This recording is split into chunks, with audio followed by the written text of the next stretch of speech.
Isaac Go, pinuri ni Coach Tim Cone. TNT Tropang 5G at Barangay Ginebra muling magkakaharap sa PBA Commissioner's Cup Finals.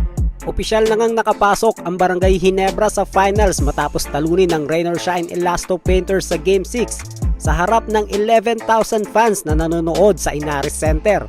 Grabe yun mga paps, mula sa umpisa hanggang sa dulo ay pinakita ng Ginebra ang kanilang determinasyon na tapusin na ang serye at iwasan ang delikadong Game 7 laban sa koponan ni Coach Yeng Guiao. Wala rin talaga akong masabi sa the greatest import of all time na si Justin Brownlee na umiscore ng 31 points. Samahan pa yan ng future best player of the conference na si RJ Abarrientos na nagtala naman ng 30 points. Ito rin ang ikalawang sunod na laro na parehong umabot sa 30 points sina Brownlee at Abarrientos. Grabe talaga yung tandem nila, no? Gumana din ang 3-point shooting ng Ginebra. Nagpakawala sila ng 16 3-point shots kaya naman nahirapan talaga ang Rain or Shine sa laban na ito. Aminado din si Coach Tim Cone na ayaw nilang harapin sa isang do-or-die Game 7 ang koponan ni Coach Yeng Guiao dahil napakahirap daw itong kalabanin.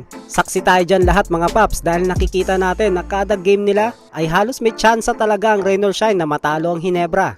At ngayon nga na nakabalik na ang Ginebra sa finals ay muli nilang makakaharap ang tumalo sa kanila noong PBA Commissioner's Cup Finals na TNT Tropang 5G na pinangunahan naman ni Ronde Hollis Jefferson. At bagamat hindi naman si RHJ ang magiging import ng TNT sa finals, para sa Ginebra ay personal ito dahil kailangan nilang makabawi sa kanilang pagkatalo noong PBA Commissioner's Cup Finals. Samantala ay pinuri naman ni Coach Tim Cone ang magandang performance ni Isaac Go noong Game 6. Bagamat limitado lang ang playing minutes ni Isaac Go na naglaro lang ng 11 minutes ay umiscore naman siya ng 9 points at lahat to ay galing sa 3-point area. At yung mga dating naiinis kay Isaac Go ay biglang naging fans. Kada hawak niya ng bola at kada convert niya ng mga 3-point shots ay talagang chini-cheer ng mga Ginebra crowd sa Inaris Center. At ayon kay Isaac Go, bilang Ginebra player, tanggap niya raw ang mga kritisismo laban sa kanya. At ito raw ang ginagamit niyang inspirasyon para mas lalo niyang pagbutihin ang paglalaro. Maganda rin ang pinakita ni Ralph Koo dito sa laban na to ha. Meron siyang 11 points, 5 rebounds at 3 assists.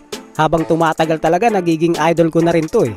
Sa tuwing magkakaroon kasi ng mga mini run ng Rain or Shine, si Ralph Koo ang nagiging pamatay sunog nila.